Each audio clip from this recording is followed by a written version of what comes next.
bumabalik eh. At hindi nila nilalagay ang sarili nila habang nagsasalita ang dinig. Kaya ngayong lahat na narito, lagay nyo ang sarili nyo ngayon. Lagay nyo ang sarili nyo ngayon sa pinakamataas. Sapagat ang Diyos ay mataas. Hindi kayo makakaunawa kung hindi kayo sasabay ang sarili nyo. Kaya pinatay kayo! Praise the Lord! Amen!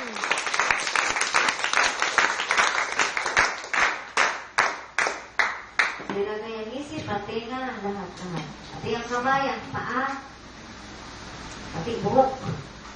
Ilagay sa Diyos. Kaya ano yung buhok niya na magulo? Ilagay lahat na sa Diyos. Huwag mo nang itindihin yan. Bigay mo lahat sa Diyos.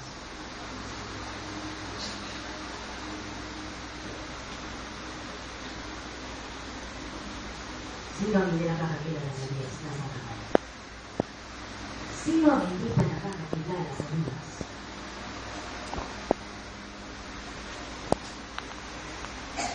Ibig sabihin na ito, kilala mo ang Diyos?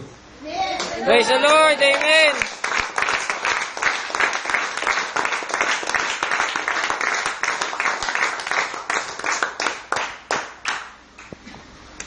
Kilala niyo ang Diyos sa pangalan? Pero hindi mo kilala ang Diyos kung sino kilala siya. Ang Diyos nandyan sa buhay niyo. Ang Diyos ay nandyan dapat nakapasok sa puso niyo. Praise the Lord! Amen!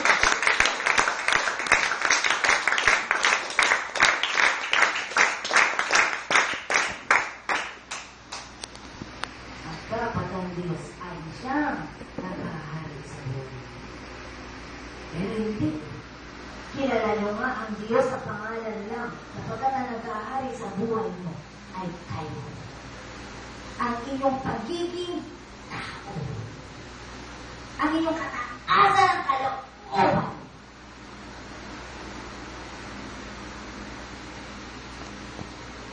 At ang tao pataas sa kalooban, kailangan mahihirapan niyan. Sumunod sa nais ng Diyos. Sinabi ng bawal ang maglasing. Kapag nakakasira yan ang mga ayos na pangukuhan. Sige, lasing ka. Maglasing ka. At walang halaga sa iyo ang buhay. At hindi mo kilala ang Diyos. Ang kalag mo lamang ay ng Diyos. Pero hindi mo kilala ang Diyos. Kung kilala mo ang Diyos na ang Diyos ay mahalaga ka sa Kanya, ano ang gagawin mo? Ikaw ba, alam mo ang Diyos. Susundin mo ang Kanyang Diyos. Hindi mo iiwan ang asawa mo. Hindi ka maghanap ng bahay.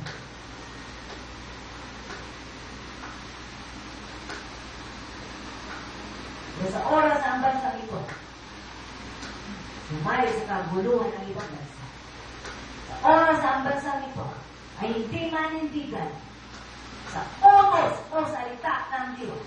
Makinig kayo, lahat kayo makakaranas. Maaari ang mga tao sumusunod sa Diyos. Sila lamang ang magiging magaan ang kalagayan sa buhay. Praise the Lord! Ang lahat sa bansang ito daranas na hindi ba dinaranas dahil sa ilan. Sige, doon sa mga nasa pwesto, doon sa mga politiko, sige, sumunod kayo sa takbo ng mundo. At huwag kayong matakot sa Diyos. Darating ang araw, kayo ang gagawa ng ikatatakot.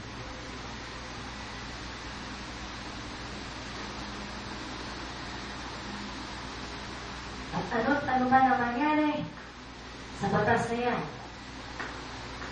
makinig na. Ang batas ko kailanman hindi magbabago. Praise the Lord! Amen!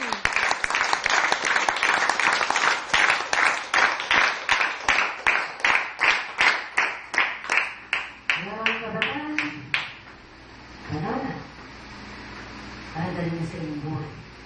Dalhin niyo sa inyong mga tahanan yung inyong mga napuputunan dito. Pagmamahal sa magulang, kailangan ibigay. Alam niyo ba na ang anak na nagmamahal sa magulang, hindi pwedeng hindi mahalin ang magulang? Amen. Lord, amen.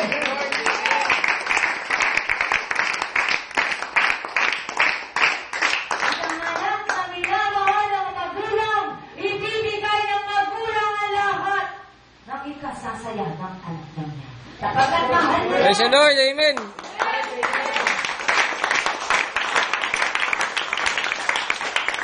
walang pagkaasahan nyo, walang magiging kaguluhan kung ang anak at ang magulang ay nagmamahalan. Praise the Lord. Amen.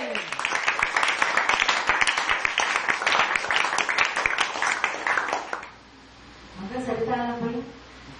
Hanggang aral lang ba yun? Hanggang pakikinig lang ba yun? Kapag ang ba yun? O mga nakatsuot ng the voice of Jesus Christ, nagre-reklamo ang magulang. Kapag hindi kayo nagbabago. Masarap ang pakinggan. Kung kayo mga nakakarinig na ng aral ng Diyos hindi nagbabago, paano pa kaya ang hindi nakakarinig ng salita ng Diyos? Paano ba? Kaya nasaan ang pagkasa ng Diyos? Nasa inyo. Nasa inyo ang mga nakaririnig na ng aral ng Diyos. Praise the Lord. Amen.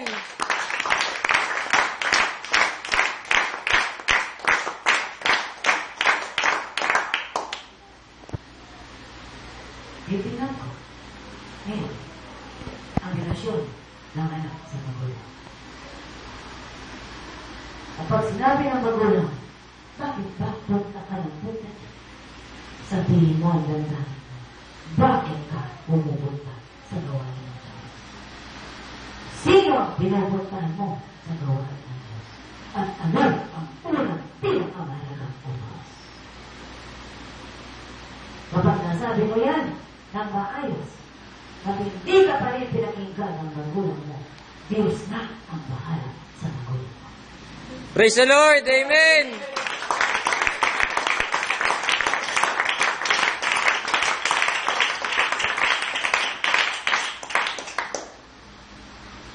Pagkat kayong lahat ay anak ng Diyos, iisa lamang ang inyong ama. At iisang tinig ang dapat ninyong sundin pareho. Iisang tinig lang ang umuutos na sambahin ang Diyos sa Espiritu at Katotohanan. Praise the Lord. Praise the Lord. Amen.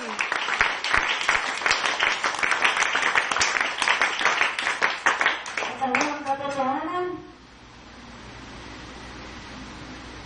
Kapag nasampungan mo ang Diyos, huwag mo nang pakawalan.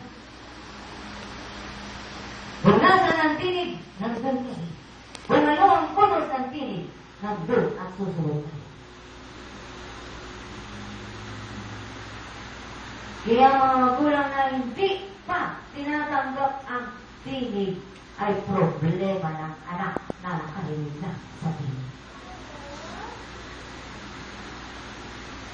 Pero, ano ang sabi ng Diyos? Anak, hindi kita iiwan, hindi kita pababayaan, sasamahan kita kahit saan ka pumunta. Kaya kayong mga anak, kasama niyo ang Diyos habang nagpapaliwanag kayo sa mga magulang. Praise the Lord. Amen. Amen.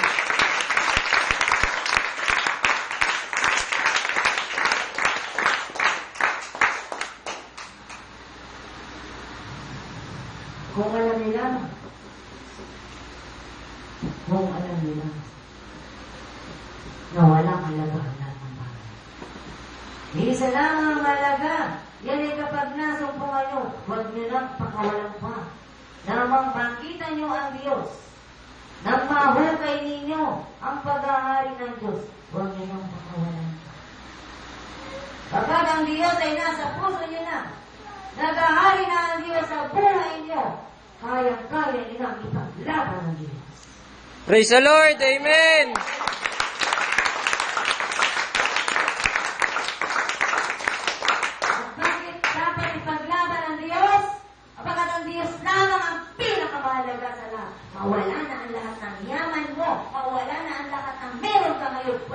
ng Diyos ang mawala sa buhay.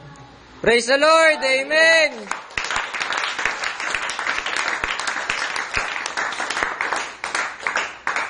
Ano? Kung ayaw mo na sa akin, isang alam ko, ang diyan ng Diyos, mahal ko. I will give kung mawala ka sa buhay ko. Basta ako, alam ko, andyan ang nagmamahal ng tulad at totoo ang Diyos ko. Praise the Lord. Amen.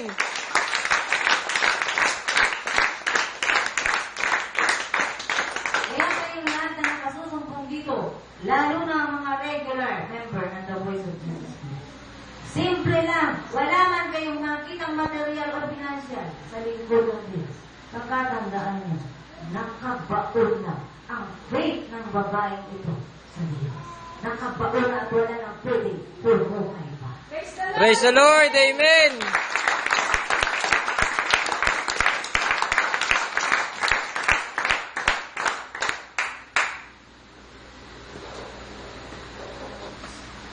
Kaya kayo ay tinitrain. Una, ikisiran para maniwala ang magulang nyo na talagang totoo ang Diyos dito. Igalan nyo ang iyong ama at ina.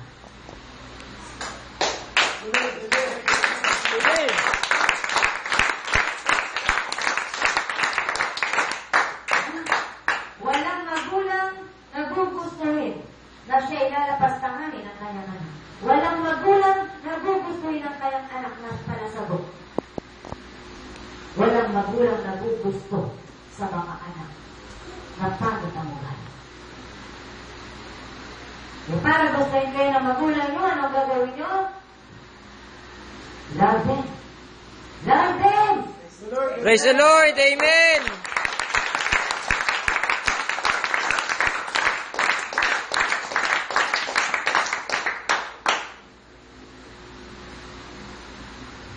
Ang anak ng Diyos. Happy ba ang tatay niya? Praise the Lord. Amen. Amen.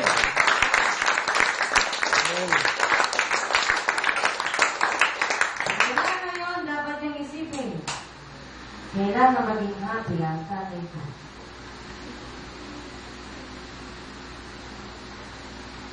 At kapag happy ang tatay mo, sigurado happy rin ang nanay mo. Praise the Lord. Amen.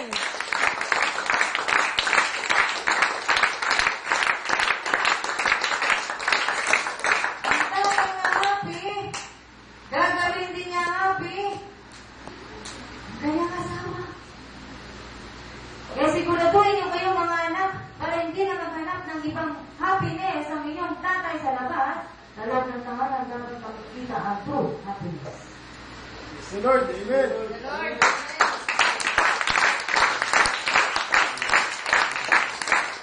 Kaya kayo mga anak ay tulungan niyo ang inyong ama't ina na mabuo sila. Kapag na nagbubukod sa pamilya ay ang mga anak. Kaya kailangan na mag-asawa ang anak. Sinasabi lang ang mag-asawa okay na. Kung wala silang anak, okay na. Kapag hindi sila binigyan, pero ang totoo, kulang ang buhay na mag-asawa, walang anak. Kaya ang mga anak ang dapat siyang magbigay buhay sa mga magulang. Praise the Lord. Amen.